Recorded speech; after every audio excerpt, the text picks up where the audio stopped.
الله وبركاته.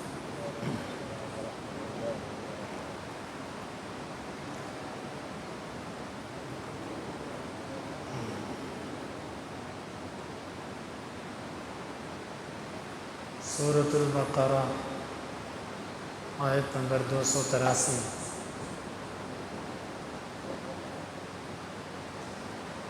وَإِن كُنتُمْ عَلَى سَفَرٍ اعوذ باللہ السمیع العلیم من الشیطان الرجیم من ہمزہ ونفخہ ونفثہ۔ وَإِن كُنتُمْ، اور اگر ہو تم علی سفر پر، وَلَمْ تَجِدُوا، اور نہ تم پاؤ، کاتبہ کسی لکھنے والے کو، فرحان پس گروی ہے، مقبوضہ قبضے میں لی ہوئی، فَإِنْ آمِنَ بَعْضُكُمْ بَعْضًا، پس اگر امن میں آ جائے یا امین جانے تم میں سے بعض کو، فَلْيُؤَدِّ الَّذِي، پس ادا کر دے وہ، اؤتمن جو امین جانا گیا، امانتہ اس کی امانت کو، وَلْيَتَّقِ اللَّهَ رَبَّهُ، اور وہ ڈر جائے اللہ سے جو اس کا رب ہے، وَلَا تَكْتُمُوا الشَّهَادَةَ، اور تم گواہی کو نہ چھپاؤ، وَمَن يَكْتُمْهَا، اور جو کوئی اس کو چھپائے گا، فَإِنَّهُ آثِمٌ قَلْبُهُ، بے شک گناہگار ہے اس کا دل، وَاللَّهُ بِمَا تَعْمَلُونَ عَلِيمٌ، اور اللہ جو تم عمل کرتے ہو اس کو خوب جاننے والا ہے۔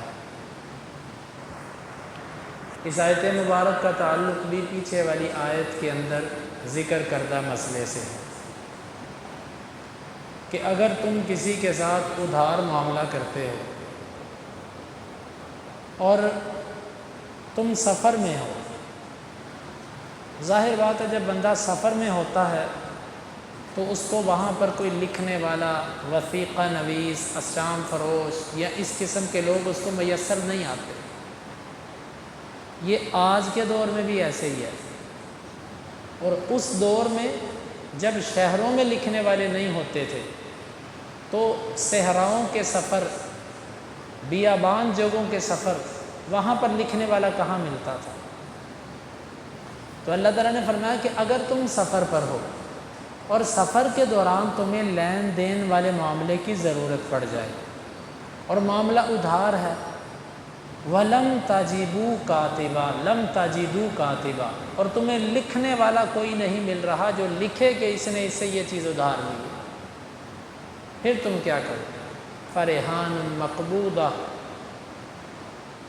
پس گروی ہے قبضے میں لی ہوئی۔ مطلب پھر تم اس طرح کرو کہ جو تم سے ادھار لے رہا ہے اس سے کو بھئی گروی رکھواؤ میرے پاس کوئی چیز۔ مثلا میں سفر میں ہوں، مجھے سفر کے دوران ضرورت پڑ گئی پیسوں کی، میں آپ سے کہتا ہوں بھائی مجھے تھوڑے سے پیسے دو، آپ کہتے ہو ٹھیک ہے، یہاں پر معاہدہ لکھنے والا کوئی نہیں ہے، آپ مجھے کوئی چیز گروی رکھوا دو۔ میں شریعت یہ کہتی ہے کہ میں آپ کو گروی رکھواؤں، میں گروی کیا رکھواؤں گا؟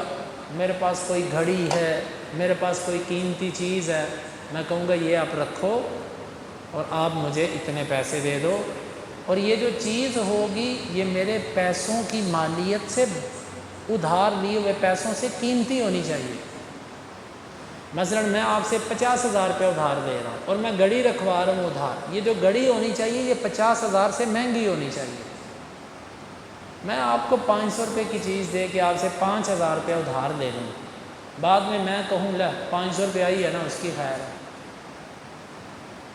چیز جو گروی رکھوائی جا رہی ہے اس کی مالیت اور اس کی قیمت زیادہ ہونی چاہیے تاکہ کھینچ پڑے بندے کو۔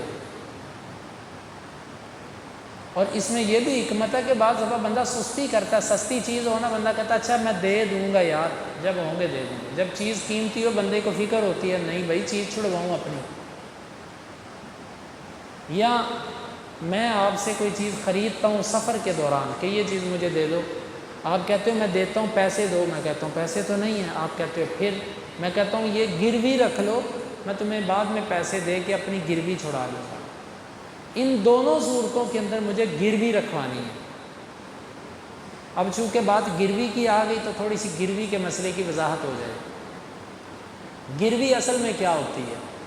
گروی اصل میں امانت ہوتی ہے، اور جو امانت ہوتی ہے نا، اس کو استعمال کرنے کی اجازت نہیں ہوتی، یہ صرف سیکیورٹی کے طور پر ہوتی ہے۔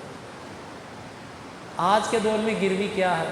میں نے مکان گروی لیا، 5 لاکھ روپیہ دیتا ہے وہ اس کو، اس کے بدلے میں مکان لیتا ہے، اور وہ گروی کو خوب استعمال کرتا ہے، پیسوں کو خوب استعمال کرتا ہے، وہ اس کے گھر کو استعمال کرتا ہے۔ یہ سود ہے۔ شرعی نقطہ نظر سے جو بندہ گروی رکھوائے، یہ حدیث کے اندر ہے، واضح مسئلہ ہے کہ گروی کو استعمال نہیں کیا جا سکتا۔ آپ نے جو چیز مجھے دی ہے، میں اس کو جوں کہ تو رکھوں گا، استعمال نہیں کروں گا۔ یہاں پر لوگوں کو کہا جاتا ہے سونا گروی رکھواؤ اور پیسے ادھار لو۔ جا کے لوگ سونا دیتے ہیں، وہ سونے کو بیچ کے اس سے کاروبار کرتا ہے، 2 سال بعد آپ جا کے اس سے اپنا سونا لیتے ہو، وہ 2 سال سے پتہ نہیں کتنے پیسے بنا چکا ہوتا ہے، اور وہ اس طرح کا آپ کو نیا سونا بنا کر دیتا ہے۔ اسلام کے اندر یہ جائز نہیں۔ مکانوں کی گروی کی صورت یہ ہے کہ آپ جاتے ہیں، آپ کسی سے گھر گروی لیتے ہیں، اس کے بدلے میں وہ آپ سے کرائے میں تخفیف کر دیتا ہے یا کرایہ بالکل چھوڑ دیتا ہے، یہ جائز نہیں ہے۔ گروی کو استعمال نہیں کیا جا سکتا۔ ہاں، اگر گروی ایسی چیز ہے کہ جس کے اوپر آپ کا خرچہ ہوتا ہے، اس کے بغیر وہ بچ نہیں سکتی۔ مثلا میں آپ کو کہتا ہوں مجھے 5 لاکھ روپے ادھار چاہیے، آپ کہتے ہو کہ بھائی پیسے ادھار لینے ہیں تو کوئی چیز گروی دو۔ میں کہتا ہوں یہ میری بھینس ہے، یہ 10 لاکھ روپے کی بھینس ہے، تو یہ بھینس آپ باندھ لو، جب میں 5 لاکھ دوں گا بھینس چھڑا کے لے جاؤں گا۔ آپ کہتے ہو ٹھیک ہے۔ اب اس بھینس کو روزانہ پٹھے ڈالنے ہیں، وہ بھینس گوبر کرے گی، وہ بھینس پیشاب کرے گی، یہ سارے معاملات میں اگر کروں گا تو دودھ کون پیے گا؟